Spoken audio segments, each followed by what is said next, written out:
On today's episode of Titus and Tate, the Maui boys are back, Tate. Yes. The Maui Invitational, as scooped by us 2 hours after Matt and Orlando. Credit us. Still credit us. Still credit us. We are official.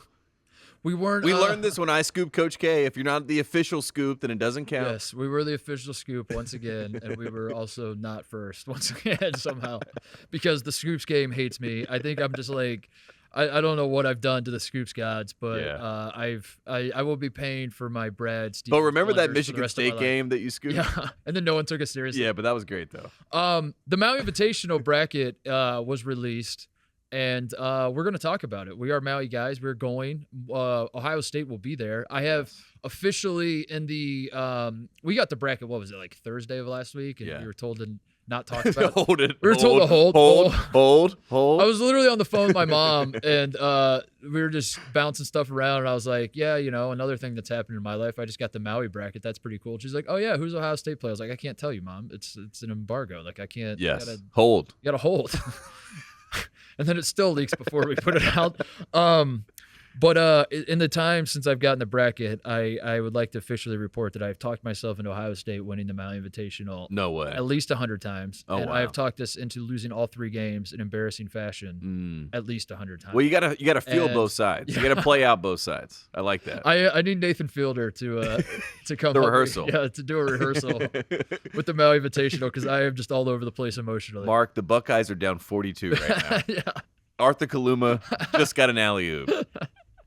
So we're going to talk about the matchups. We're going to talk about some of the players. We're going to this isn't officially preseason mode. Don't panic. No. If you're listening to the show and you're like, wait a second, I thought we were still in the off season. Have we shifted into preseason? We have not. It's off season. We have shifted into pre-off season, preseason. This is Maui. Yes. This is just a Maui one-off preseason / off season. This is the preseason for Maui only. Yes. Way too early. The way too early Maui preseason update. Yeah. And also future bump. Also, we got Dave Odom, Tournament Chairman, joining us to talk about how he put the bracket together. Yeah. Why he put the bracket together. What is the Maui Invitational anyway? 39th annual, hosted by Chaminade. And also Dave Odom, in case you don't know this, kids, he coached Tim Duncan. That's true. He did. Pretty big. You know what I mean? Like, he probably doesn't want us to say that because he's like, oh, shucks, you know? But we're going to say that. Is Dave Odom the greatest Tobacco Road coach who currently is retired? Would you say? If you're doing like a power rankings, a guy who coached on Tobacco Road that doesn't coach anymore? Yeah, I mean, he's up there. He might be 1B to Roy 1A. Okay. Yes. All right. Yeah, that's fair. That's fair. Speaking of Tobacco Road, we have to talk about this. Zion Williamson is officially fat. The debate is over. The debate is over. It's written in legal documents that this man is fat. Yeah. What the hell? I'm glad that we decided to wait to talk about this because I had to digest all the information. But you're right. It's this true. News broke right as we were wrapping last show we did, and I looked at Tate and I was like, dude, I think we got to turn the mics back on and record. And he was like, I don't know, man. We gotta devote more time to it than just attack on it at the end of the show. So that's what we're going to do. Also, there might be a Bronny James recruiting update. Yes, that is worth hitting on. Rutgers basketball. All that coming up, but first, Woody Durham.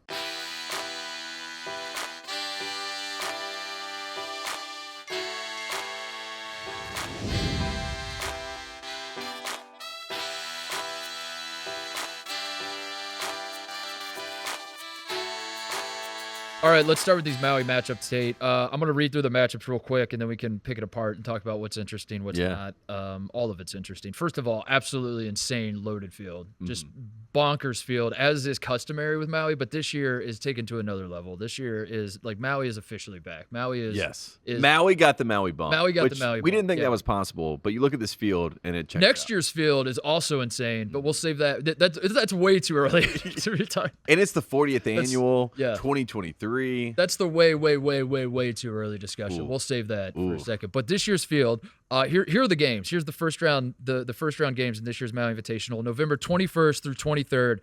It will be an insane sports week, unlike anything we have ever seen. Maui Invitational, rivalry week in college football. There will be NFL games. There's Thanksgiving, so those NFL games, but then also the Sunday. Also, the World Cup will be going on. It'll just be the wildest week of college basketball, and it's rivalry weekend in college football. I mean, Oh yeah. On top of all of it, but this is November 21st. First game out of the gate will be Texas Tech versus Creighton. That is game one. The winner of that game and the loser, I guess the loser still played. The loser of that game will play the loser of that game. But you know what I mean. We're winners only. Yeah, let's talk about the winners. The winner of that game will then play the winner of Louisville, Arkansas. Ooh. So already, like 4 programs that are going to show out that have, Arkansas and Texas Tech fans. I cannot wait to see the turnout from both of those fan bases. Yeah, the last time we saw Texas Tech, they were playing Old Town Road, and they were shooting guns in the crowd. It felt like you were at one of those European basketball games in Greece that Rick Pitino used to coach in, where there was like fireworks shooting out. But we were at a Final Four game. I don't know how it worked, but we saw it. If Arkansas and Texas Tech meet, it's either going to be like full-on brawl. It's a duel. It's a like there will be just all sorts of casualties in the stands, or I could see it going the other way, and they're all like best friends. They're all just like, hey, buddy, you're not too bad. Yeah. Hey, you're not too bad either. What room are you in? So that's the top half of the bracket. The bottom half. Ooh, here it my goes. beloved Ohio State Buckeyes team. The Ohio State Buckeyes. Trademark the. Trademark. Just say the. Don't even say the name anymore. Just say the. I have to write a check to the school after I just said that. That's going to cost me $30. Versus the San Diego State Aztecs. We're going to talk about it in a second. I'm all over the place with what's going to happen there. And then finally, Cincinnati, Arizona is the last game. My broad view for this, I put my notes together for the show. I knew obviously we were going to talk about this. I was doing a little research on all the teams. I genuinely believe there are at least 6 NCAA tournament teams here. I agree. And there's probably 7. I would say Louisville is the one team that does not expect to make the NCAA tournament, but it's also Louisville, which is one of the greatest college basketball programs ever. And we saw last year, the first-year head coaches, they come in with a little bit of juice. Who knows? Good things happen. Mike Woodson, Hubert Davis. Would you agree with me that Louisville's probably the quote-unquote worst, which I don't say is like a slide to Louisville. It's just more like the field's so loaded that... Yeah, to put it in perspective, John Rothstein ranked Louisville 14th out of 15 teams in the ACC in his preseason rankings. So John Rothstein thinks that they are the 14th best team in the ACC, and I think they're better than that. I'm a big Jalen Withers guy. I have them at 12, honestly. I have them at 11 and climbing. Okay. Moving up, moving in the right direction. But I think Louisville's the team here that if things go poorly and they were to lose, let's say 3 games, they still learn something here. And they're still getting a profile, by being in these games. Right. So it's good news. Right. And like I said, I mean, at the end of the day, it's one of the great college basketball programs. I don't want to say the B word. I don't want to say the B word because they don't have blue in their colors. But they're a true blood. They're as a program, they're certainly no Louisville season, even given the circumstances of this team and first year coach and all that. I don't think any Louisville fan or anyone within the basketball program ever goes into season saying we're not going to make the NCAA tournament. Let's not even try.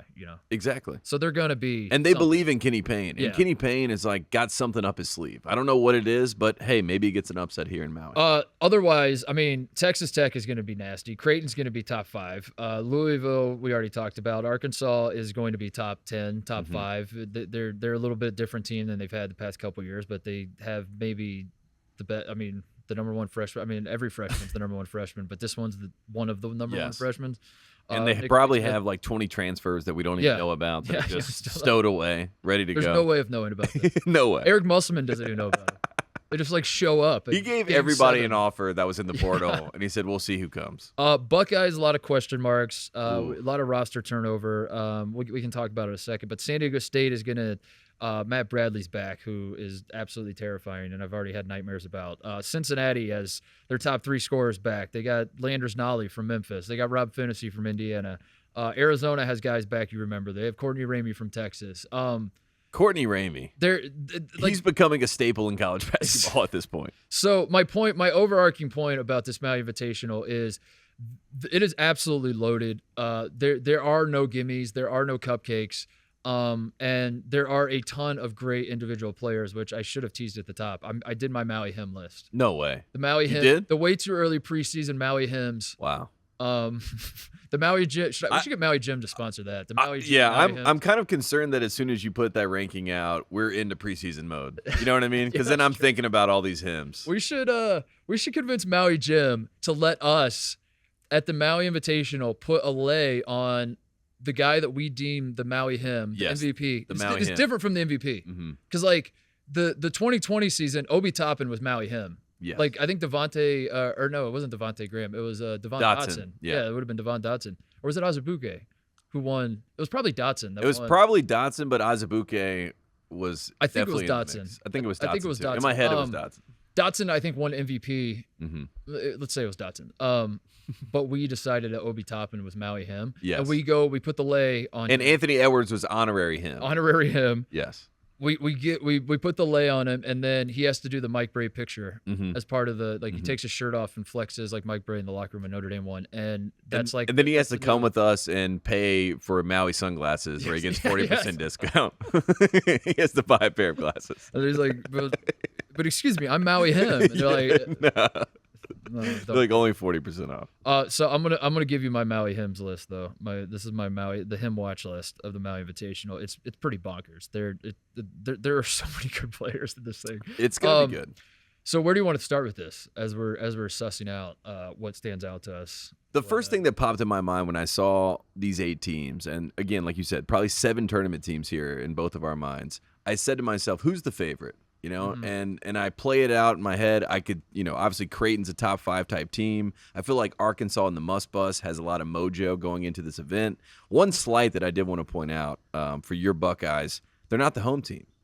They are San Diego State is the home team. Well, they're closer to Maui. Maybe that's what it is. Maybe that's what it is, but that worries me. And they're on ESPNU, so they're seeing like Wait, what? The first game is on ESPNU. Dude, the disrespect. Yeah. So.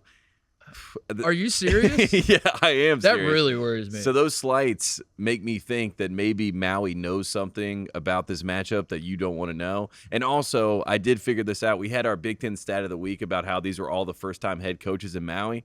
The Dutcher, the Flying Dutchman, Brian Dutcher, he has coached in Maui before. Where in? 2018. Where, at San Diego State? San Diego State. Did he really? Yeah, they were 1-2. So Brian Dutcher has the most experience in the Maui field. Going up against your Buckeyes. He went 1-2 in 2018. Oh man. But I'm just telling you that this is my concern. This is my concern that San Diego State knows something about they're playing and I'm worried too. So I wanted to point out the slights because I think that Ohio State should be the home team, but like you said, maybe it's proximity. I didn't realize that about Brian Dutcher. I was looking it up. I thought that was I didn't know he was coaching. I'm telling you, he's got the experience. He's got the experience. He likes Maui. I thought that was Steve Fisher still. San Diego State. Yeah, it was not. It was not. It was Dutcher. I think it was his first year maybe. But crap. But when you think about it, dude, Matt Bradley and spoiler alert, I don't want to completely spoil my Maui hymns list. But I was grinding the Matt Bradley tape today. Yeah, he's good. He's good. I mean, San Diego State is going to win the Mountain West, right? I mean, I would presume they're going to win the Mountain West. So when you look at this field, Creighton's supposed to win the Big East.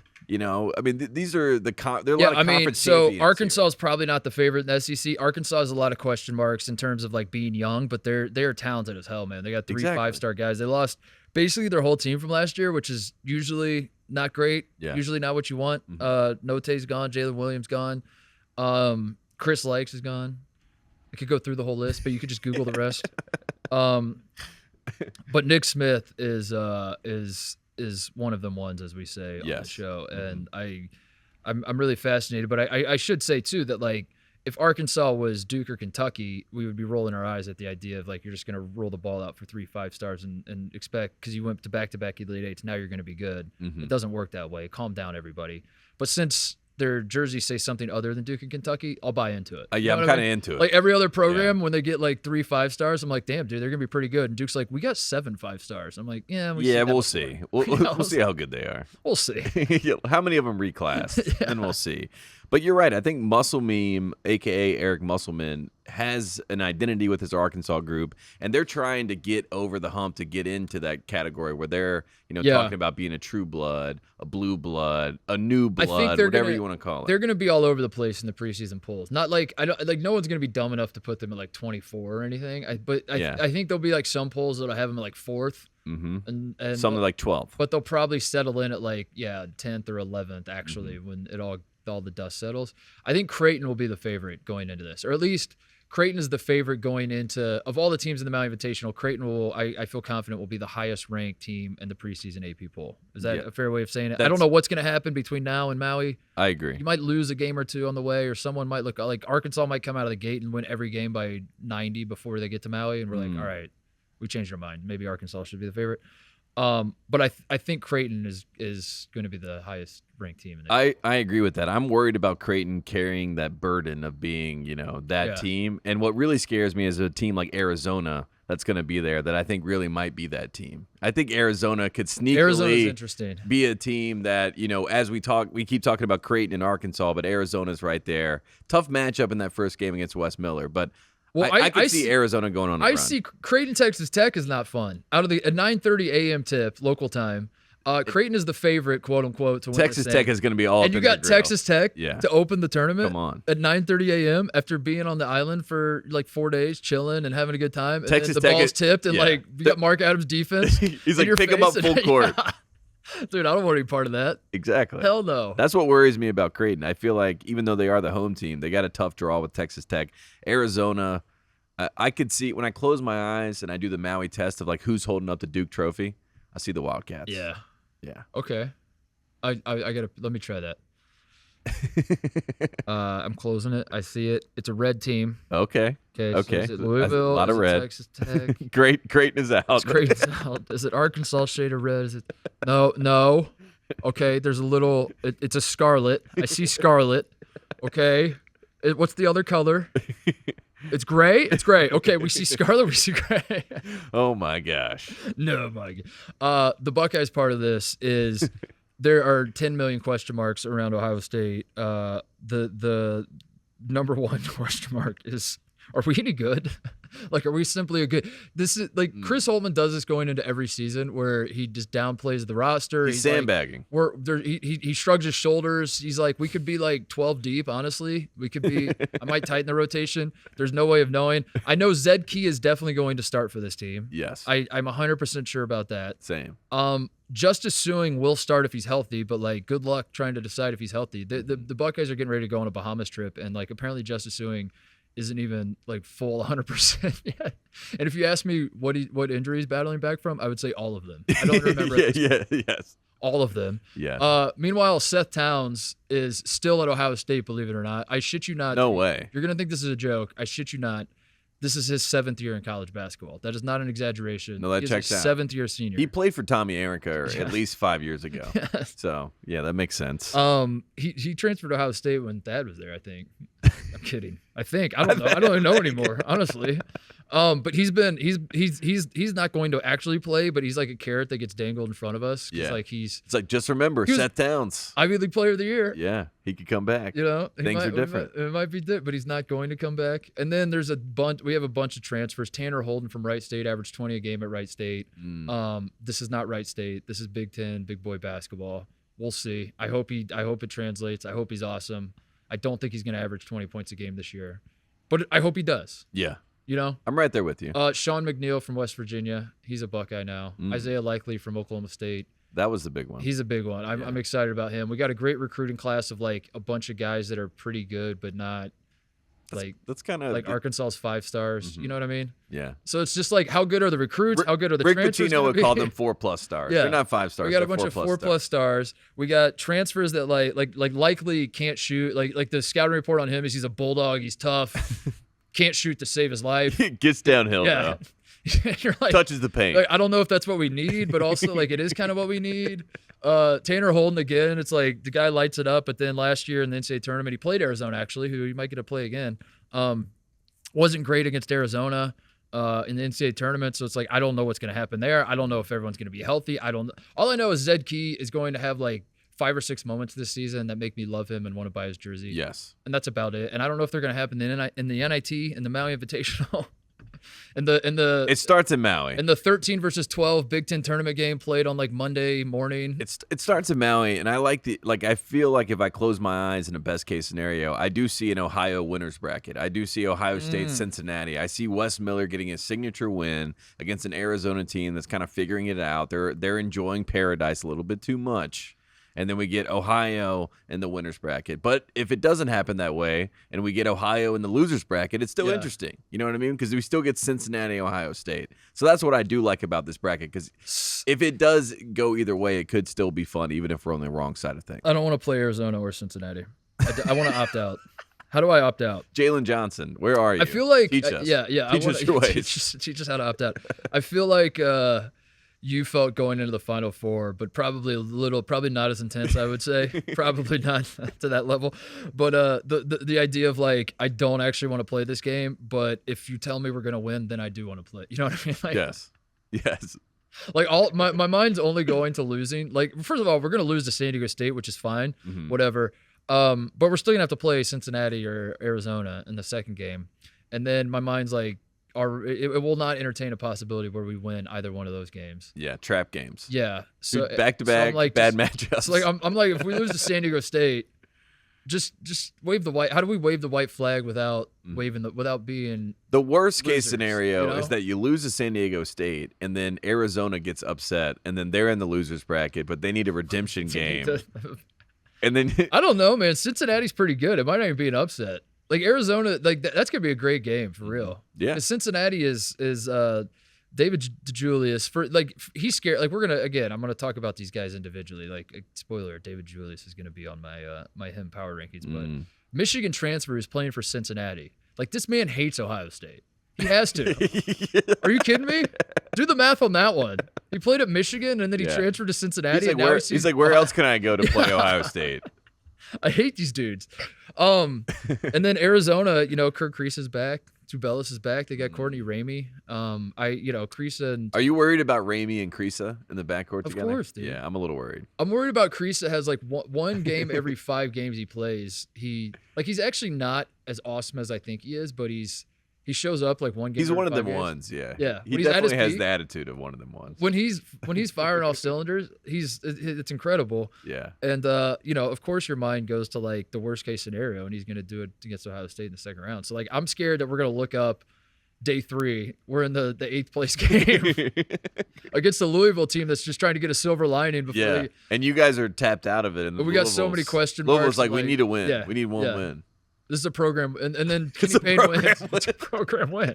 And we're the program win for Kenny Payne. And then DJ Wagner commits to Louisville the next day. And I'm just like, what the hell just happened? We just lost 3 games? Yeah, and DJ Wagner. Unbelievable. Yeah, and we didn't even get DJ Wagner. We were never getting him, but like still, it stings to never get him. Who haven't we talked? I mean, Texas Tech, I've kind of touched on it, but Kevin O'Banner back. Kerwin Walton transfer from North Carolina. Yeah. Fardal's AMAC from, which is a wild name for those who've never heard it before. I understand that. And you're like, what did this man just say? Google that. Fardal's AMAC from Utah Valley, led the country in scoring 2 years ago, or in rebounding, I'm sorry. Last year was second to Shibwe. The man grabs every single rebound. He's playing for Texas Tech, where like when you go to Texas Tech, your rebounding and your defensive numbers just get bumped. Like it's just like they hand you like a goodie bag when you get on campus, and you're like, here's 1.5 more rebounds a game, and you're like, oh, thanks, coach. Yes, appreciate it. So this man is just going to like he's gonna have like a Shibwe type season. He's not as good offensively as Shibwe, but like the way we were talking about Shibwe grabbing every single rebound, that's what we expect. That's gonna be him. AMAC's gonna grab. He's gonna average 15. It's gonna be him. That's gonna be fun to watch actually. Shibwe versus AMAC this year for the rebounding title. We should get on that now. And Baycott. That's right. How about that? I mean, big 3 right now.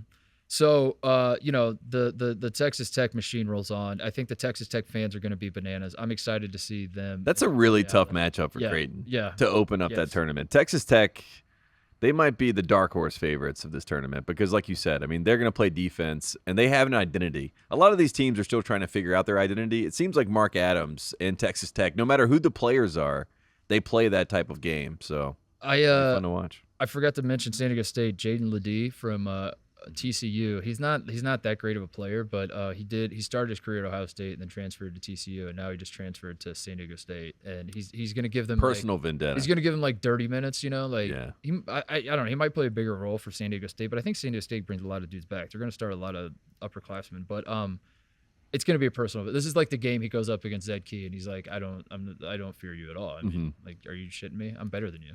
That's why I transferred to prove that I was better. You see in your mind a give me that shit moment. Yeah, a give me that shit. Dude, this is. I saw the bracket initially, and I just like that's how my brain works. Is like when I see Ohio State in a bracket, I immediately am like, cakewalk. Yeah, like a clear path. Easy, done. I was like, so we got to beat them. Done. 3 wins, done. Duke Trophy, Maui him. Let's go. Smoking cigars on the top of Lahaina Civic Center. That would be great if that were to happen. That would be nice. But then I actually like sit down and think about it, and I start playing out all the scenarios, and I'm Doctor Strange, like going through all the timelines, and I'm like, oh my God, there are a lot of bad timelines that I didn't even consider initially, and that's where I'm at now. So it's all right. I believe that we're going to have good basketball, and to talk about this more, we got the tournament director, Dave Odom. Let's talk to him. Yeah, let's ask Coach Odom. He seems like the expert on all things Maui. All right, joining us now, we're lucky enough to have Maui Invitational Tournament Chairman Dave Odom, who, as Tate said at the top, former Wake Forest coach Tim Duncan, absolute legend in college basketball. Tobacco Road legend. Everyone knows Dave Odom, but now he's the Maui Invitational Tournament Chairman. And Coach, I guess I got to start there. Like, do you, in Tate and I's mind, you just live in Maui year-round and you work like 3 days a year for the Maui Invitational? I know that's probably not right. So where do you call home these days, and what exactly is your job with the Maui Invitational? Well, to be quite honest, you're very close to being accurate, given the fact that we've been 2 years and have not been to Maui. So when I lay down at night, my mouth salivates because I can feel that Maui is not that far away, that there are thousands of people in the state of Hawaii that are dying for us to come. We're dying to come. And the players that we're going to bring over there are going to be a delight for everybody. So you're pretty close to being exact and right. And, I'm just excited about the field, and let's talk about it. Yeah, let's talk about it, Coach, because that field, Titus and I were going through it earlier today, and we're seeing about 7 NCAA tournament teams potentially. A lot of talent when you break this all down. So you were the one probably amongst the committee that kind of put these matchups together. So can we talk about these matchups and what you saw in some of these games and why you wanted to pair teams up with each other? And specifically, like the first game jumps out to us when you get Texas Tech taking on Creighton, a top 5 team going against one of the best defenses in the country. Well, again, you're exactly right. Every year I start off the process of trying to put the 8 best teams together on the court in the Lahaina Civic Center at one time. Yep. Now, I'll be the first to admit we don't get that done every year, but we do get the 8 best that we can get. Now, when you kind of pole vault away to this year, I don't know that we could have done any better at this time. Now, we don't know how it's going to turn out. We don't know how the teams will play out in the season. We don't know how they're going to do at the end of the season. But I know when you look at it right now, my goal is to put the 8 most highly balanced teams on the court to start the tournament that we can possibly get. I know that we did that. And let me tell you how or why I know that is because I had a devil of the time with the bracketing because I wanted to be very, very conscious of our partner ESPN's desire to have great first round games. And, I flipped a couple of them and I changed this one and I went that one to another bracket. And finally, I sought out our staff in Chicago and then we talked to ESPN and this is what we came up with. I think it's highly important that we have great first round games with the prospect of great second round semifinal games. Yep. I don't know if we just laid it out there and said, basketball fan A, you make it better than this. I would say it couldn't be done. And we'll see how it turns out. Well, Coach, I'm a Buckeye, so full disclosure there. I went to Ohio State, and I can't help but notice that the Buckeyes got the ESPNU game. Now, what the heck is that about? I got a bone to pick, and I respect it. I respect the process. Well, all right, now hold on. That's a legitimate question, not concern, but question. Number one, ESPN's not bad. Okay, if you look at what they put out in terms of viewership and everything, yep. It far surpasses almost every other tournament. But that's not the reason. What happened on them? If you look at it from the time that they will be on, they are an Eastern team, and that translates better. You rather than put them on when the tournament starts in Hawaii at 8 o'clock, and it's like 11 or 12 o'clock on the East Coast. You know, Ohio State is too important to us to have them doomed to small viewership. So, I don't apologize for that. No, you got a good slot. I do respect your. I think it's good that you're standing up for them, but we did that after talking to ESPN. Well, that's the way we felt it would be best. Well, my anger is misplaced. I appreciate it, Coach. This is amazing. He was thinking about your bucket. Can we take it? Can I get a little greedy here? Like, is there a way we can get a bye or something? Like, did that come up in the room? Do we consider giving Ohio State a bye at any point? In other words, you want me to bring Chaminade back for a couple of games and then throw them out and put somebody, Texas Tech or somebody back in there. I don't think so. Coach, I'm curious. First of all, how long have you been the tournament chairman? This is 14, I believe. Wow. So what 14. When you look back on your tenure as the tournament chairman, what would you say is the one moment, or maybe a couple, we don't have to limit it to one, but what when you think of the Maui Invitational, what sets it apart from everything else and what makes it so special, and why guys like Tate and I can't wait for it to come around every year? I can tell you exactly what it is, okay? Two things. One, everybody involved, are going to play every game to a packed house. Mm-hmm. Everyone is guaranteed. Mm-hmm. And that stands out probably more than anything. The other thing is the number of teams that have gone on to be major factors in the NCAA tournament. Example, you're going to have to help me on this, but I think it was 2011, might have been 2012. Connecticut's over there. They come with an upstart team and a player named Kemba Walker that nobody knew. Nobody. Kemba who? Nobody know them. Well, Jim Calhoun had his team ready to play. They go to the finals of the Maui Jim Maui Invitational. They win the thing against two teams from Kentucky, the Wildcats. They go back. They play the season. What happens to Connecticut? They have kind of a lackluster season. But what happened to them? They got in the end the Big East tournament. No, the SEC tournament. The NCAA tournament.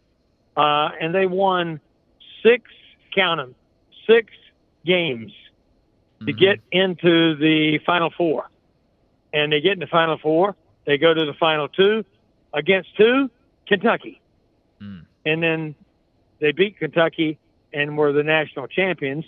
And then all of a sudden, you've got everybody just crazed about this guy named Kemba Walker. He's got a great NBA career. So those two things are highlights that stand out. Meaning, and I know everybody's not going to win the national championship, but I think teams that go into this tournament may be being very good, but not great reputation-wise, that they've got a chance because of stories like that to make a dream season possible. Excuse me. And I just love it. Back in those days, I coined a phrase called Maui Magic, and that's what you see in this tournament year in and year out. Ooh. The best team doesn't always win. Best team with reputation on, but it's always possible because Maui Magic makes it so. I love that, Coach. I mean, on our show, we call it the Maui Bump. And the last time that we were on the island was 2019, and we saw Obi Toppin, who obviously becomes a lottery pick, and that's when he, put his skills out in the world for the first time. We saw Anthony Edwards, who was the #1 pick in that tournament, and we also saw Kansas, who was, by all accounts, the best team pretty much all season. That was gonna be a national championship rematch. Was Dayton, Kansas. I played it out in my head. I know what's gonna happen in 2020 in the NCAA tournament. They were gonna play each other. That was going to happen. So somehow Maui always delivers, Coach, which is a great thing to see. But Maui always delivers. They do. No doubt. I have one question about so the talk of college sports certainly this offseason and off seasons going back the last few years has been this conference realignment stuff, Coach, with all these power conference schools just up and leaving and joining new conference. You got UCLA and USC in the Big Ten now, and it's kind of the Wild West with this stuff. How much does that affect your job in trying to put together fields for the Maui Invitational? Are you forecasting problems that like you're going to look up and some of these fields that you're organizing for 3 years from now, they're all going to be in the Big Ten, as it turns out, when that tournament actually rolls around? Listen, guys, it is a big, big, big, big factor. It really is. I wake up in the morning, one of the first things I do is check and see if anybody's jumped leagues. you know the NCAA rule is you can only have one per league in any of these tournaments. And we are, I don't want to tell you which ones they are, but we've got problems in years 3, 4, and 5 down the road. Wow. Where because of teams that have jumped from one league to the other, now have put us in jeopardy. So we're either going to have to get a ruling from the NCAA to say, look, you couldn't help it. Don't worry about it. As long as they've got a contract, go ahead. Yeah. I don't know why we would do that. They're letting the players do anything they want to do.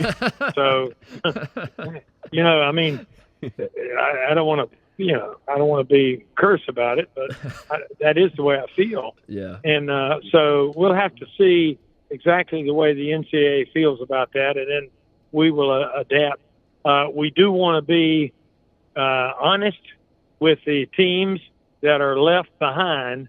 For instance, let's say the Big 12. You got Texas and you got Oklahoma, one going one place, and the other, well, they're both going to the same league.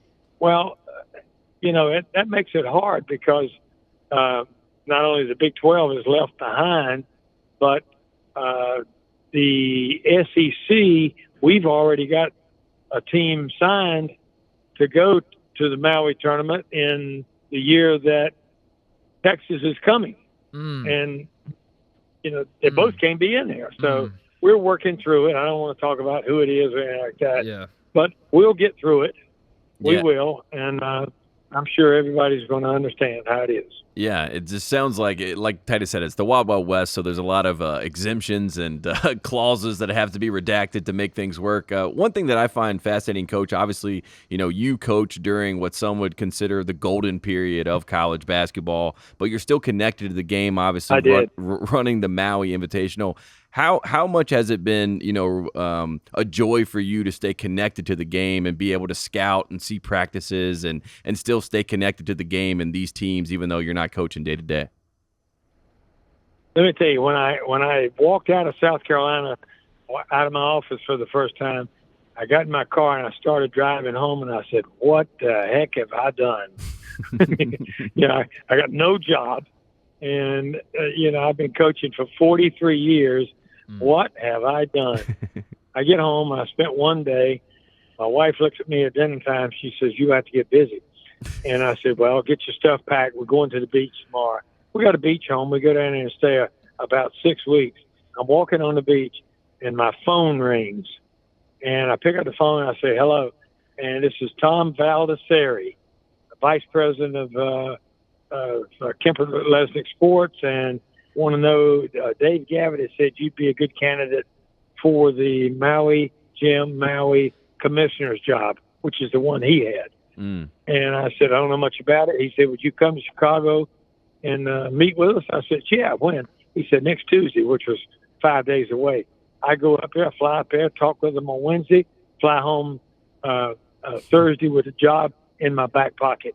Now, I tell you, that's a long story, but it's important because it tells you how we get locked into what we're doing and how important these jobs are. Am I still in touch with basketball? You betcha. I love the game. I love the coaches.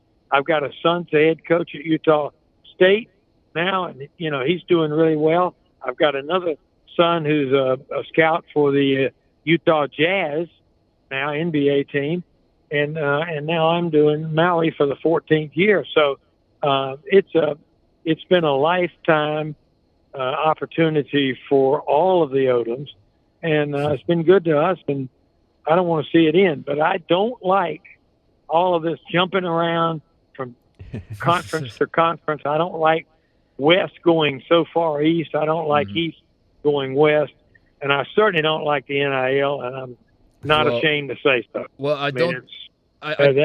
That's probably something we can talk about in another hour. Yeah, you're not wrong about that, and I don't think you're alone, Coach, because there's a lot of speaking about how you don't want it to end anytime soon. There are a lot of legendary coaches that are hanging it up right now, and I just want to. I don't want to make you paranoid. I just want you to keep your head on a swivel, though, because Coach K, Roy Williams, Jay Wright, they start, missing the game a little bit. They start watching the Maui Invitational. They're saying, I like what Coach Odom's doing. I like what Coach Odom, the setup he's got. He gets to go to Maui and hang out and, rub elbows with all these great coaches. Let me give you one closing story. Can I give you one closing story? I know you got to go. Please. One closing story.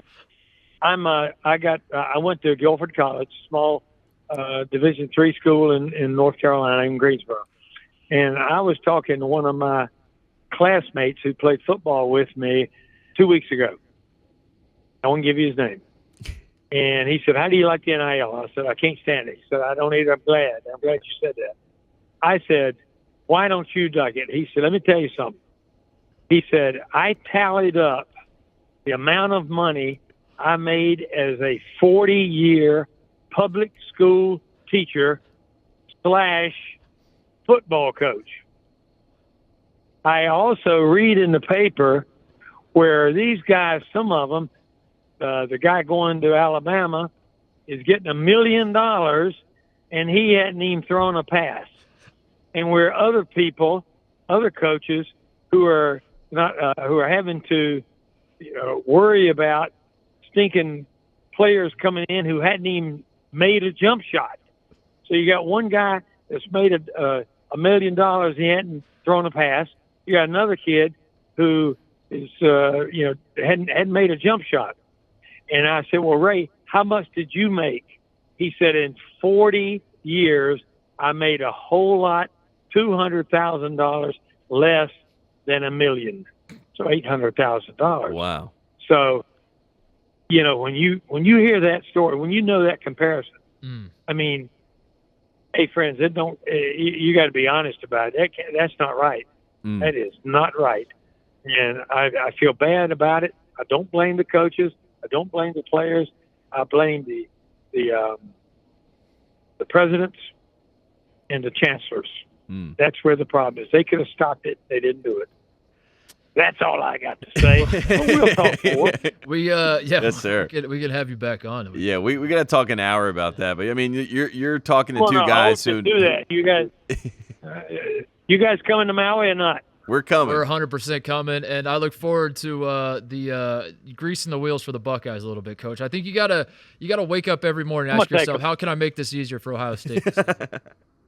I'm gonna take care of it. Don't worry. All right, thanks, Coach. You're the best. Appreciate it, Coach. We'll see you in Maui. All right, bye. All right, see you over there. Thank you, Coach. Really appreciate it. That was fun. All right, thank you to Dave Odom for joining us. He was, Tate. I don't want to call him out, but I think he got Kentucky the UConn years mixed up. He got 2011 and 2012 combined. So don't tweet at us. Don't reach out. We know he's a legend, and he slipped up. Yeah, he was trying to reflect. I was wrong about the coaches. I thought all the coaches were making their first trip, and Brian Dutcher, as it turns out, got his ass kicked twice in Maui before. So sometimes mistakes happen. Jim didn't spell Cincinnati right. Jim, how do you spell Cincinnati? That's how I spell it. Yeah, I gotta rephrase the question. How do you spell Cincinnati? Yeah, how do you Jim's spell it? That's how I spell it. This is how I spell it. Yeah, for sure. We all make mistakes, and Coach. But no, it was great having him on. And he is Maui. I mean, he's a character in and of himself. And then it is nice to remember that Ryan Odom is Dave Odom's son, who upset Virginia as a 16 seed. So there's a lot of people that have not put that together. That Dave Odom, Ryan Odom, same Odom family. Lamar Odom?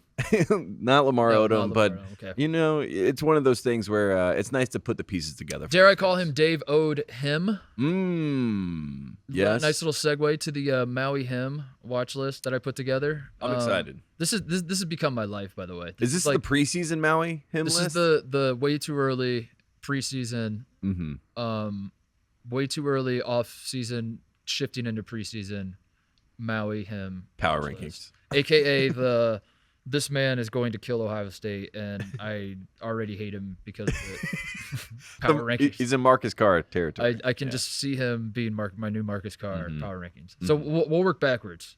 How's that? Because I got a list of 8. I tried to include a guy from every team. First of all, Ohio State is not included. Make your jokes because we don't have a him. Yeah, okay, maybe. But also, likely's a him. Likely might be one of those ones. I want it to be Tanner Holden, but I don't know if it's gonna be. Okay, I will see. All right.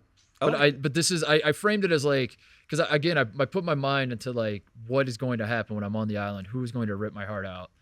That's the him. That's how we're going to attack this. So I'm not going to put any Buckeyes on the list. So at number 8, we start with Kamari Lance from Louisville. He's a freshman. He's probably he's going to be their most talented player. I don't know if he's going to be their best, but the reason I put him on the list is because he's from Indiana. He's from Indianapolis. 6'8", 190 weighing. He's going to rip my heart out. And he's gonna like point at me and be like, Brownsburg sucks too, go Avon, as he's like walking off the court. Yeah, he's like waving goodbye. All right. So we start there. At number 7, I have David DeJulius from Cincinnati. He was our leading scorer last year. He came back. I said it earlier that he is a Michigan transfer. This man really hates Ohio State. He should be higher. He might be top 5. I think Cincinnati's going to have a good team, and it's going to be interesting with Landers Nolly and Rob Fennessy. How it's going to be like a 3-headed monster. I think of those 3. Landers Nolly is like, I don't know how to classify him. I don't want to say he's not as good anymore, but like he's just kind of lost in the wilderness. He like blew up at Virginia Tech for a half second. We also saw. Was he there? We saw Landers Nolly beat Michigan State. Yeah, this is his second Maui trip. That's right. Yeah, and he was playing great. Maybe put in him over David Julius thing because he's got experience. He's got experience. Yeah, because it was Beatty and Landers Nolly. That's right. Yeah, that backcourt. Right, they terrorized Michigan State. So he's been there before. Yeah. Wow. Right, well. I did the David DeJulius connection of like he's at Cincinnati, he was at Michigan. If he plays Ohio State, he's gonna kill us. This is like very personal for him. He's going to kill us. Speaking of very personal, I hate this man already. I don't even need to like wait for it to happen. I already hate this man. At number 6 on my list is Kevin O'Banner at Texas Tech. Yeah. Who Texas Tech also has the question mark of like who is going to emerge as the him of this team. That has been sort of the Texas Tech model, more or less. Not always the case, but like when I think of when you say Texas Tech basketball to me, I picture a bunch of dudes that can play defense and they all average 10 points a game. Yeah, Adonis Arms. Yeah, exactly. Bryson Williams probably averaged more than that, but still. But you get the point. Kevin McCullough is now at Kansas. Yeah. Shocking. Like That's the world we live in. The world we live in. But I picked Kevin O'Banner because of he's the one that gave Ohio State COVID in the 2020 tournament. I was going to say, and he walked into our hotel room and just started coughing on us. Yeah, he's one of those guys that like probably remembers that game obviously really well and would be excited to play Ohio State. But the good news is that you wouldn't see him potentially into the championship game. Which makes it worse, Tate, because then it's like I'm talking right. about Okay, like, now I get what you're saying. We're gonna win the championship. And Kevin O'Banner's like, remember me? Yeah, that's what Kansas did to me. That's right. Yeah. There you go. All right, so now we get into the top 5. At number 5 on my him power rankings, I can't believe he's this low. He should be higher, but it's Kirk Kriisa at Arizona. When I first started sitting down to do this, I put Kirk Kriisa at 1, and then that's what I thought. I thought he would be number 1. I had Kirk Kriisa at 1, and then I really started thinking about it, and Kirk Kriisa is just like I thought about the way Arizona's season ended, and I thought about like the Kirk Kriisa game at UCLA, and he laid a lot of stinkers, Tate. I think Kirk Kriisa all season last year was so much better in my head than he was actually on the court. On the court, yeah. And Terry really helped, like, kind of just. Yes, I was going to say that too. And obviously, Matherin and Koloko and Dalen Terry. Like, of course, like you're wide open, you're hitting threes, and you're smelling your fingers, or like a lot of fingers smelt by. It's very easy to do that when you're surrounded by Benedict Matherin and Dalen Terry. Yeah, and 2 guys that are going to play as rookies in the NBA, no doubt about it. Koloko probably will too. So really, you had 3 NBA guys, legit NBA guys around him. And how much is Courtney Ramey going to take away from him? Try to carve into his. Yeah. Are they going to mesh together? I don't know. Tubelis He's back for Arizona. He's a name everyone should remember if you watched college basketball last year. He's on the starter for the number 1 team in the country. Or were they number 1? They were number 1. They were number 1. I thought they were the best team all season, but Houston. He had a stinker of an NCAA tournament, man. That guy, Tubelis. So there are more question marks around Arizona than I initially I thought about it and I was like, Kirk Reese and Tubelis back in Courtney Ramey, that's 3 right there. Let's go. That's a start. And then you got some other dudes like Ballow's back, I think, and that's a good foundation. But then I started thinking about it and I was like, but is Tubelis, if Kirk Reese and Tubelis are running the show, is that a night in, night out situation where you're like, I love what we got here? Is that like when we're at our best, we're awesome, but boy, we're rarely at our best? I hope they start at their best. I hope they come out hot, and we were all talking about Tommy Lloyd, what an excellent coach he is. I do feel like Arizona has talent on their team. Yeah. You know what I mean? I just, maybe I do come too. out Yeah, it'll be interesting. And Kirk Reese will play like ass in the first game. Mm-hmm. They'll lose to Cincinnati. We'll lose to San Diego State, and then he'll absolutely destroy us in the losers. Yeah, 15 assists. Yeah. 15 and 15. But he's number 5 because I'm not. Because just wait till we go through the other 4. At number 4 is Arthur Kaluma of Creighton, who is another bigger question mark than he should be, in the sense of if you actually use a rational brain about it, you're like, this guy wasn't a star all season, but everyone saw what he did against Kansas when Kalkbrenner and Nimhard, who are his 2 best teammates coming into this season too, the 2 guys that are carryovers from last season's team. Ryan Nimhard was not he didn't play all March for Creighton. Yep. Ryan Kalkbrenner got hurt against San Diego State, which, by the way, another potential rematch type interesting storyline. He gets hurt against San Diego State, doesn't play against Kansas, and then Arthur Kaluma just puts the team on his back the whole game. And was Hawkins in foul trouble, or did he get hurt or something? I think he was in foul trouble, but but I just remember Kaluma was incredible. I don't want to say Creighton almost beat Kansas, but it was they close. Did. I mean, they were it was on upset watch. Yeah, for sure. And that's my lasting memory, and everyone's lasting memory of Arthur Kaluma. And we're like, oh my God, dude, if he builds on that in the offseason, coming in the next season, he's going to be an All-American. I mean, even at the Big East tournament before, they got blown out in the championship game, Arthur Kaluma was looking great. You know what I mean? He was having some of those athletic plays where you're like, wow, this guy might be a lottery pick, right? I mean. But then your rational brain takes over, and you're like, why didn't he do this all? yeah, exactly. You're like, am I really projecting this guy as an All-American based on 4 games? And you're like, yes, that's exactly what you're doing. That's what the draft experts do. So I have him at number 4. He could very easily be number 1. He has the talent to be number 1. He's shown it, but I don't know. I like him at 4. At number 3, though, is his teammate, who is Baylor Shireman. Do you even remember this guy? Yes. Do you know of this guy? I wanted him to go to Duke. I felt like he was a Duke guy through and through.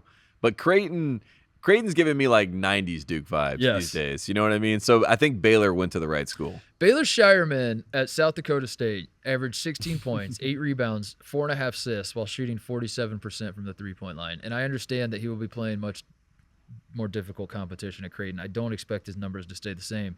What I am expecting is the soft rims of Maui to be very kind to Baylor Shireman. Yes. This dude's 6'6", 6'7", whatever, shooting 47% from 3.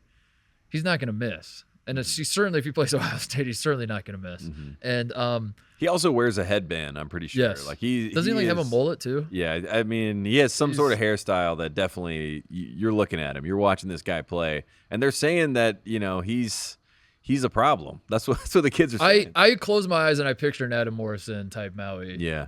Shades of. We don't want to call it that. That's legendary stuff, the Adam Morrison Maui run. But I see shades of that from Baylor Shireman. Yeah. And that's why I hope I see shades of Mike Dom. You know what I mean? I hope that Baylor Shireman was watching, the Jackrabbits back in the day of Dom, took a little from his game, and we see it in Maui. I think he's from Nebraska, like Mike Dom is. And I think there you go. He was supposed to go to Nebraska. Save Tim Miles' job. Would Tim Miles be still the coach of Nebraska if he would have got Baylor Shireman? What state has more what ifs, Minnesota or Nebraska, when it comes to recruits in their state? It's unbelievable. I love that. Never mind, Chicago and DePaul. Chicago. It's Chicago. Chicago's the number 1 state. Number 1 state, Chicago. Number 1 state on my power ranking, Chicago.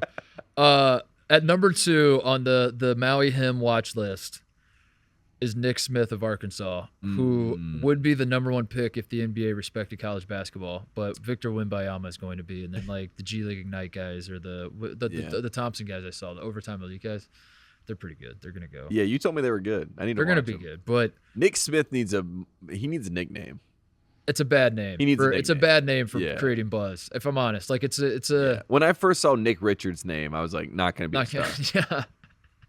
Everyone forgets, like, Joe Smith in 95. Wasn't he not a one star? overall pick? Yeah, 1995, yeah. And I don't think he had that bad of an NBA career, did he? But, like... He was like a serviceable guy. If you looked at the list of number 1 picks, you'd be like, who the hell is Joe Smith? Like, Mm-hmm. you know, if you asked our friends that don't remember stuff, you'd be like, Joe Especially Smith, I don't when you remember look that at the guy. draft, you know, there's a lot of talent in there, and Joe Smith went number 1. That's Nick Smith. Yeah, you're right. He does need a nickname. He needs a nickname. But I crunched the tape on him today. Mm-hmm. I did the thing we did with the Kentucky recruits. I watched one YouTube video. I was like, this guy's nasty. This guy's gonna be absolutely nasty. He's gonna be the best freshman, I think, in the country. So, and he's in a situation at Arkansas where they have a lot of question marks, and it's not like a Marvin Williams at North Carolina type deal where it's like we have a hierarchy, sit on the bench. You're still going to be a high pick, but you're going to come off the bench and you're going to fit into our system. Arkansas doesn't really have the system. I mean, you know what I mean? Like, they have the Musselman has built his program. They have Musselman. They don't have they don't have a lot of carryover from their Elite 8 team. Exactly. To where Nick Smith is going to have to, like, fit in with that. Like G.G. Jackson would if he went to Carolina this year. It's his team. It's going to be his team. And I could see him having an Anthony Edwards type Maui. I agree with that. Quick aside here, because you brought up your top 10 him power rankings of the Kentucky recruits, and I just wanted you to know that this is how funny Kentucky people are. After that, I went to our Apple podcast. They have reviews there. Someone put on Friday, Reed Shepherd, 1 star. When you ranked Reed Shepherd number 9 of the 10 recruits of Kentucky, why talk about things you don't understand? This guy is like a Reed Shepherd fan, and you and I literally are like, you rank them off the headlines, you know what I mean? But this is like the him power rankings of the Kentucky fans actually upset Kentucky fans. That was the stuff. That guy gave us 1 star because I put Reed Shepherd was number 9. Fuck that guy. He said, I'm gonna say that. We're like, I hope that guy's listening right now. I hate you. I hate you and everything you stand for. I died. I hate you. Isn't that hilarious? Don't ever, like, seriously, never listen to our show again. I hate you. Go away forever, ever. Tell all your friends never listen to our show because if they're friends with you, I hate them too. Like, what a bozo, dude. It just goes to show how I hate oh my god. But it goes to show you like that 1, Kentucky fans are hilarious, and 2, like the him power rankings is polarized. It is. That's what I mean, man. You like walk around the street, and as it turns out, everyone thinks they're him. Yes, and that's why we have to do this. That's why we have. Not everybody can be him. We have to do a him power ranking. Not everyone can be the main character. No, you know what I mean. Not everyone is one of them. But also, I can't stress enough. I'm very serious. If you listen to our show and you hear Reed Shepherd at 9 and you give us 1 star and you're like, you guys suck because fuck you, don't listen to our show ever again. I hate you. I genuinely hate you, and I don't want you listening to our show. I'd rather have no listeners than have our listeners be like that guy. So yeah, I died. Give us 1 star. Like, we deserve 1 star. Yeah, 1 star is fine. Yeah, I don't care about that. But if it's over something that you don't understand the bit, yeah, if you don't understand the bit, get out of here. Get out of here. Get out of here. Be gone. All right, let's continue. Back to Maui. Some guy was crafting his David DeJulius tweet right now to us, and he's like just hitting backspace. He's like, never mind, didn't realize it was that much of a subject. Number 1 on the him watch list, and I'm not saying this because they play Ohio State out of the gate. I genuinely believe this. Number 1 is Matt Bradley at San Diego State. Oh. This man is built for this, like in the sense that San Diego State. I really think San Diego State's going to win this thing. They're a dark horse. They are going to be the oldest team, basically. They bring back a ton of guys. So last year it was sort of a typical, again, like a stereotypical San Diego State deal where they played great team defense. I think they had like number 1 or number 2 KenPom. I think it was like them in Texas Tech, actually, weirdly enough. Great defense, and then Matt Bradley basically did everything on offense. Yeah, which is like the Malachi Flynn model that San Diego State used. They used it with Matt Bradley. They're going to do the exact same thing, and it's going to be even more pronounced. I mean, Matt Bradley averaged 17 points a game. He's a 40% three-point shooter. I was going to say, he's a 30-point game waiting to happen in Maui. He is. Yeah. He is. He's dropping 30 dude. in Maui. There's no doubt about it. I don't know what game he's going to drop 30, but he's going to drop 30. He's basically, if you've never seen Matt Bradley play, I would say shades of, this is what I wrote down, shades of a left-handed Desmond Bane. That's what I saw. He's like a fucking tank of a dude that's like, he is strong. Has a great jump shot. Yeah. And do you know that he was at Cal with Justice Suing and Vanover, who's Arkansas's big man now? Mm-hmm. All 3 of them were at Cal together. Justice Suing, who might be the best player if he's healthy, might end up being Ohio State's best player. Matt Bradley is going to be Mountain West one of the player. ones. Yeah, he's incredible. Guess how many games that Cal team won? And Arkansas starting big man. All three of them. Cal is up there when I was talking about Nebraska and Minnesota. Cal is up there as well. When you talk about, like, who did they – I'm going to guess that they won 11 games. They went 8-23. Oh, my God. Those three guys. And 8-23 is a number I don't like to hear, but my God, that is woof. White King Jones is not him. So there you have it. That's my pre-Maui him watch list. Those are the guys to keep an eye. And there are tons of great players that I didn't even talk about, but but you know, like, to be him, you got to kind of have the ball in your hands. So like Ryan Kalkbrenner is going to be a factor for Creighton. He's going to be really good, but he doesn't fit the him mode. No, I think you're right. I'm starting to factor in like new stuff, because when I said Kerr Kriisa smelling his fingers, I'm starting to like now think that has to be a criteria for him. Like, can I picture this guy hitting a three and then going like that? Yeah, looking at the crowd, doing the goggles when he finds an assist. Yeah, I mean, that stuff all plays into it. The good news is that I think a lot of these teams understand the moment, and they're going to enjoy being in a packed house. That's the underrated part, as Coach Odom just told us. I mean, you're in front of a packed house of crazy fans, and it's a high school gym. It's very small. Not an Indiana high school gym. It's more like an Indiana elementary school gym. But yeah, it is. Exactly. Yes. Laura Legend should be coaching in these games. Should I buy the Hotline Civic Center and live in it? Put it on Zillow. I'm excited. It's going to be awesome. Yeah. It's going to be awesome, and I tried not to curse it, because and talk about how excited we are to get back to Maui, both for just like a vacation for us, but more like the tournament is better at Maui, obviously. Yeah. I try not to curse it, because I'm pretty sure I said it the last 2 years too. I was like, this is going to be sick, man. We're going back to Maui. It doesn't happen, so I'm knocking on wood. I mean, we've sat out now 2 years. Yeah, 2 years is enough. That's I mean, in one of those years that we didn't sit out, we were in Asheville, which, I mean, shout out to Asheville, beautiful place. Not Maui. It was literally snowing. It was snowing. It was the Camping World Maui Invitational, which should, that's not it. That's not the Maui Jim Maui, the Maui Him Maui Invitational. Can we talk about Zion being fat real quick? Yep. And then I don't know if everyone saw this, but Zion Williamson signed a new contract with the New Orleans Pelicans, and in the contract it says, this is the way I interpret it: his combined weight and his body fat percentage cannot exceed 295. That's a clause in his contract, coming on the heels of the Kyler Murray Arizona Cardinals you must actually watch film clause in his contract. The fat Zion clause comes, and I just want to say this has to vindicate me, does it not, Tate? Because when I read this, I was like, the debate is over. It's in a legal document that Zion has signed that's basically saying, like, you're fat, let's do something about it. My mind goes back to when I watched him in like the Jordan Brand Classic or whatever. I fired off a tweet that said Zion Williamson is going to be one of the greatest fat basketball players of all time. I've seen enough to know that he's going to be one of the greatest fat basketball players ever. And you know this because Jared Sullinger played at Ohio State. I played at Ohio State. I was not one of the greatest fat basketball players ever, but I was a fat basketball player. Yeah. Jared Sullinger is up there. Big baby. College. Yeah, big babies. I mean, I think Barkley's number one. Yeah. Or Shaq at times. Shaq like 2001.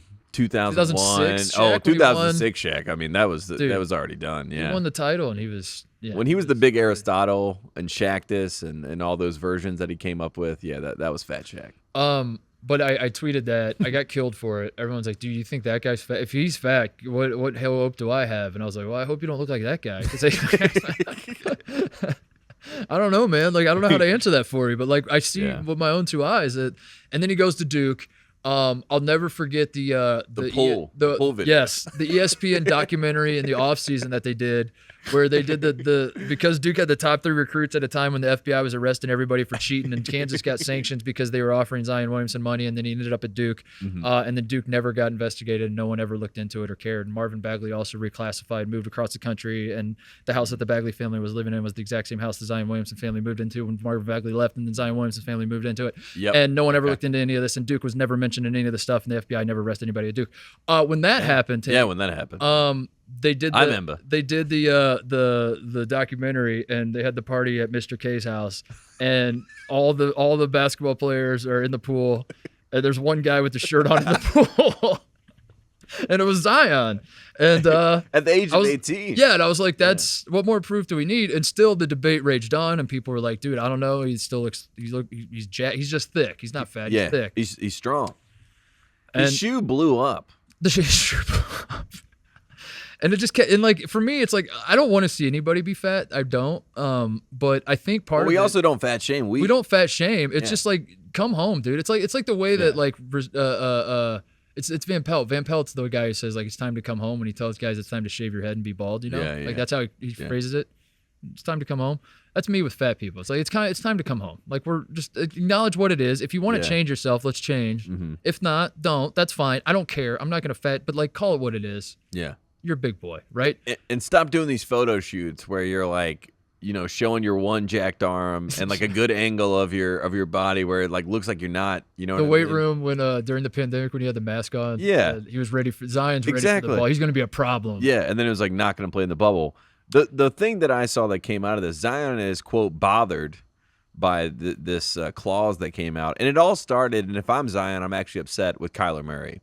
Because this is all Kyler Murray's fault. Yeah, this is backlash, or this is like the wake of Kyler Murray. If Kyler Murray doesn't happen, journalists, and we love journalists on the show. I'm a Jay, you're a Jay. We're sitting here, we're Jaying off. We're talking about topics, and Zion Williamson in this situation, he got sideswiped by Kyler Murray because Kyler Murray has someone else read his contract. He obviously didn't read it because he signed it, did not know this clause was in there. But someone read his contract, saw this clause, and said, "I've never seen this ever in a contract before."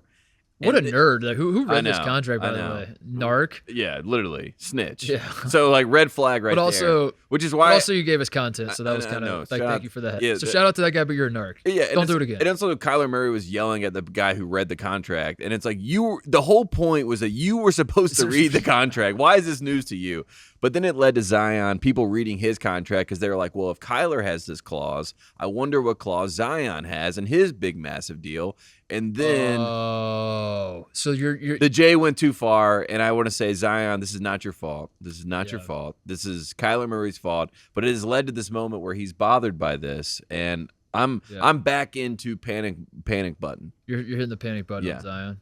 Because Zion Williamson, for the people at home, was born in North Carolina. So I did I do have to work back, and I have to pull for him. You know what I mean? I have to pull for him. Yeah. I have to. And right now I'm a little worried. I want to get him away from the beignets, but I also But maybe this is good, dude. Maybe this is what he needs is this clause. But I just like for me personally, selfishly, I was like, this puts the debate is over. This is This is a huge W for me. Yeah, you won. That I called it from the start. It is he's definitively a fat man. Now he can be a skinny fat. Like he could lose the weight and get in great shape. As I've said, I subscribe to the belief that no matter how much you weigh, if you're a fat is a mindset, and I think he's going to be a fat man the rest of his life. But he could be skinny, he could be ripped and get in great shape. We're cheering for that. We hope he becomes a great basketball player. Yeah. This is my favorite algorithm, though, that they weren't just like you have to keep your body fat below 20% or something. They said your body fat plus your weight in pounds had to be below 295. Yeah. Who wrote that algorithm? That's my favorite algorithm in sports. Yeah. I'm gonna start using that for myself. I'm gonna start. I no longer report my weight. Like I go to the doctor and they're like, "What's your weight?" And I'm like, "Well, my Zion coefficient is this." and the other that means nothing to me. It means nothing, but it's also crazy that basically to not have to pay him his $33 million a year moving. Let's say Zion says, "You know what? I am going to come home. I'm gonna be 300 plus." Yeah. To get out of this contract, they would have to waive Zion. So he, in theory, if he's like, New Orleans isn't for me, he could just shoot up above that 295 number, get waived by the Pelicans. That's right. Like they don't, and then he can go wherever he wants, and then get ripped and kill everybody. Yes, exactly, dude. So as much as it is, you don't like the report coming out, he can finesse his way here, or he could just get paid. You know what I mean? This is a lot of money. It's play. The just get paid. In 2022, just go get paid without doing too much work and like. You know what I miss? Like watching basketball, and it's like this guy wants to play basketball. I like that. Shout out to D'Angelo Russell for the awesome tweet that you sent me. There he's like, the NBA is full of athletes not basketball players. Yeah. Wise words. Well, that's why a guy like Jalen Brunson, who's now getting investigated for being tampered with by the cheating New York Knicks. Whoa! But I think snitch. I think Jalen Brunson's one of those guys. That's a basketball player. I got to give credit to the Knicks. They did sign. But why did they cheat, Jim? Yeah, why would you cheat, Jim? I don't know. I don't know. Sorry, guys. Do you have any shout outs other than Zion? Should we do a Bill Russell? I mean, we should like take some time to be serious because I think so. Yeah, just for a couple minutes. I mean, we should shout out Bill Russell because you and I we entertain the GOAT debate. We joke about it. We have fun with it. We argue about it. Yada yada yada. But Bill Russell, if you go to the Hall of Fame or if you go to any basketball event, he's the first chair there. He was the guy for all these basketball players. He obviously broke down all the barriers, and seeing him pass away, it's nice because people can talk about how great he was, but it's also a sad day because it was fun to always go to any basketball event and be like, oh shit, Bill Russell's here, you know, the greatest of all time, the greatest teammate, the greatest champion, all this sort of stuff. So, just want to, pay our respects. He was like the basketball, like the patron saint of basketball that would just show up. And as you said, like if Bill Russell was at the event, then it's legitimate. Stamped. Then it's yeah. And it is weird how you just kind of get used to seeing him everywhere. And obviously we weren't old enough to watch him play or anything, but he, you still felt the reverence for him because of the way everyone else acted when he was at these places. And he always was like, the seas would part when he would show up, and that's who he is to me, and that's who he'll always be to me. And I've seen the old grainy footage of Bob Cousy not dribbling with his left hand, and Bill Russell finger rolling because he can't dunk or else he'll destroy the backboard. Dunks were illegal then, right? I think so. I don't know. I picture a lot of like Bill Russell. Kareem in college, it was laying illegal, it over. but he was never about his actual scoring or anything. It's all. I've seen the footage, but at the same time, I don't even think of Bill Russell as the young man. I think of him as having the white beard and the white hair and being at every NBA event ever. Yeah. And being the guy that like commands the respect from everybody. And it kind of like reminds me of Ted Williams at that one All-Star game when all the players were like huddling around him and stuff. That was like Bill Russell, but it was like every day. Yeah. For the last 20 years. and every one of these players has an ego, as we all know, but it is one of those weird universal kind of truths that any one of those players, no matter how they felt about their game, if they thought they were the one or whatever, they had a reverence for Bill Russell. Right. Like even Michael Jordan, when they ask him, are you the greatest of all time? He's like, no, Bill Russell is. Yeah. You know what I mean? So he just had that kind of, obviously respect. And I remember when Greg was coming out of Greg actually there was a picture I saw of Greg and Bill Russell, and you can like see like their bodies or like no, when Greg was so coming out for the draft, his Bill Russell was like the guy, like he got so excited when people would say he's the next Bill. I mean, like how could you not? But like if you called him the next Shaq or the next insert the next, even if you called him the next Wilt Chamberlain or the Kareem, whatever the hell, they'd pick any big Hall of Famer. Bill, when people would say he could be the next Bill Russell, he was like, that's pretty sick. Yeah. The next Bill Russell. I mean, and they like, when I heard people, Jackie McMullen and, they had people kind of filtering through and telling stories on ESPN the other day. And as she was talking about his personality, she's like, his laugh was so infectious. And he was like, and a lot of people didn't get to see that side of him. And then, I'm just thinking about Greg's personality and his humor, what I mean? Right. And they just kind of reminded me each other the way that they played. And so like, and that also looked. I mean, both looked like they were 88 years old. And they just like had like an infectiousness about them. I feel like that once you got past the first layer of the basketball player or whatever, you could see that they were such a good person. Great middle finger guy too, Bill Russell. He does like a small middle finger, which is like somehow better. Yeah, like he just goes like that. He just gives you a little fingernail. And you feel it finger. more. You feel it more.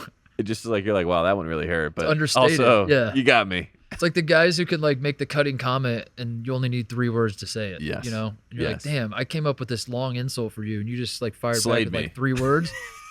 So like I'm the guy that's trying to come up with the longer middle finger, it's the double middle finger, and Bill Russell just hits you with a little. And he's like laughing while he does it. Yeah. You're like, man, you're like, he got me. No, that's no, like you said, it's he was like the guy at all these NBA events, and it's crazy because I don't know who's gonna be that guy now. I mean, I don't know who steps up and. I mean, it's also just weird. Anytime guys like that have been around your whole life, and we're fortunate in the basketball world. You've had these guys around. I mean, you look around, you get the logo. Right. Jerry West is here. I mean, a lot of these guys are present. And they're telling these stories. Someone said there's only like 5 NBA MVPs of all time that are dead. Like Wilt, I think Moses Malone has passed, right? Yep. Kobe, obviously, Russell, and then was it Wes Unseld was the last one? Yeah, Wes Unseld. I think those are the 5. Yeah, and that's pretty crazy. Because what other sport has that? I know. But that's the connective tissue of all I mean, of it. the NBA's younger. I understand that, but still, it's like, I mean, you just kind of, it's a connective tissue, which is so weird because the NBA is also the one league where everyone hates each other. Talk about tiering and power rankings and stuff. Yeah. So it's like, what is going on here? I don't know Let's who fix did this. Yeah, I don't know who did this, but I do think that it is nice when we have a moment like this where we can reflect and say, we all love My this final guy. thought is the same final thought I had when we talked about Kobe, which is like, what if we as a basketball community use this as an opportunity to stop ranking everybody and caring and just like appreciating who's around while they're around? And I would love that. I would love to stop seeing people call John Stockton a plumber. Yeah. Like I would like that to stop. that'd be cool. Yeah, that'd probably be good for the game. Yeah. All right, what other shout outs? LeBron James Jr. to Rutgers. Yeah, I think that's a big shout out. Shout out to us. Rutgers for, even if they don't land Bronny, which they're not going to, because Rutgers is Adidas, so it can't work. That's what the Kentucky fans have taught us. Yeah. LeBron's Nike, Rutgers is Adidas. Simply cannot work. Cannot work. Rutgers being mentioned as a potential dark horse for the Bronny James recruitment is absolutely incredible for Rutgers basketball. It really is. Jimmy V at the SB speech, and now this, I think. Yes. For like the great cultural touchstones of Rutgers basketball is Look, that. we were saying, or I can't remember how many episodes it was. When we And were beating Purdue at a half-court shot. A Euro step half-court shot. that was sick when they were the number one team. And, yeah, when Purdue was number one for a shorter amount of time than Neil Armstrong was on the moon. So it turns out that Bronny James watched that game. So I think that's the good news. That Bronny James saw that Rutgers game, was like, I could be him. You know what I mean? I could go there and I could be the junior, a former, NBA star, and take this to the next level. And Steve Peichel, give him credit. He's like, we're not afraid to recruit Bronny James, because I do think at some level, LeBron James Jr., aka Bronny James, is like the pretty girl in school that everyone's nervous to talk to. You know what I mean? But no one's going over there to talk to him. Shoot your shot. Rutgers, and make this happen. And I think if he went to Rutgers, he would get a lot of love in the New York, New Jersey area. You know what I mean? Like, I think people, the East Coast, would be clamoring for Bronny James. Rutgers is Jonah Hill in Superbad said, you know how girls wake up and say, what a mistake I've made? Yes. We can be that mistake. We can be that mistake. Yes. Rutgers be that mistake for Bronny James. And he may transfer after a year. He may Amani Bates you, but who cares? You won the PR battle, which is half the battle. If Bronny James goes to a Big Ten school, Ohio State has to. I demand it. We have to get rid of LeBron James' locker, which I think might be back. I think the LeBron James locker is back, right? They brought it back. I don't know. The fact that I don't know. The last time I was alarming. in Columbus, Ohio in 2018, we were in the locker room. I walked into the locker room, and in the middle of the locker room, there was a 23 LeBron James locker that looked fresh, like he was ready to go play. And I have never been so thrown off by something in my life. You were downplaying it to me. You're like, he's got the King branding everywhere. You have to take it out. If he goes to Rutgers, we're taking it all down, and we're done with claiming LeBron as Ohio State. To be clear, I hate it. You hate it. Of course you hate it. I was downplaying. You didn't want me to see it. Yeah. You were trying to hide it from. You and Greg were like blocking it out. I'm like, what's that behind there? Is that a crown? And I hate it. I hate it because I've been trying to donate money to Ohio State basketball since I've graduated. And they won't even take my money. They're like, They're like, thanks, but no thanks. Thanks, but no thanks. They treat me you like have LeBron. I'm worse than the Live Tour to Ohio State. They're like, we don't want your dirty money. And I'm like, what? I played here. I thought we were family. And they're like, we are family. No, they're like, you need that more than us. Yeah. You're like, what? Guys, I'm 35. Like, I have a great job. Like, what are you talking about? Please believe me. No, we're not going to take your money. Speaking of Ohio State, my last shout out is CJ Stroud saying that the Ohio State football team would beat the Ohio State basketball team in basketball. And CJ Stroud, you're still QB1. I still think you're going to lead us to the national title, but we don't need this. At Big Ten Media Days, he said this. It's become a thing around Columbus.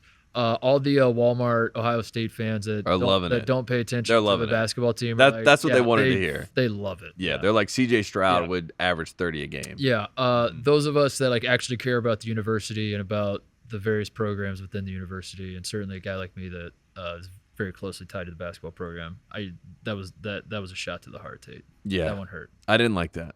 I don't like that because I've seen the Ohio State football team was playing open gyms when I was there. Mm-hmm.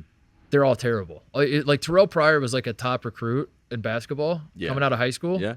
He somehow got awful at basketball after playing football. You know what I mean? Like he just we all know what football players look like when they go play basketball. It looks like They're playing So left-handed. I'm calling out C.J. Stroud. I love you.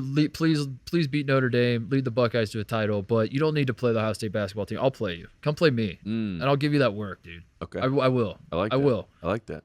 For We'll film it. To unify, I'm doing what Michael Beasley does, where he's going to bring the basketball community together. I'm bringing the Ohio State community together by giving C.J. Stroud buckets. I'm going to play him one-on-one. I'm going to give him work. Yeah. Everyone's going to realize that if my old bum-ass, walk-on ass can light up the starting quarterback, Then what would Seth Towns do? what would Seth Towns do? He would wreck this guy. What would Tanner Holden do?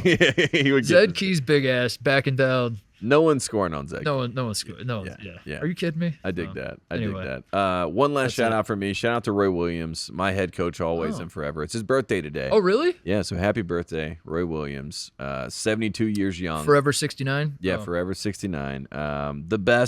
The best there ever was. Definitely a better coach than Coach K, no doubt about it. The dog? The dog. Yeah. And Mr. K. That's easy to all be a the better Ks. coach than the dog. But yeah, shout out to Roy Williams. Happy birthday. There you go. Shout out.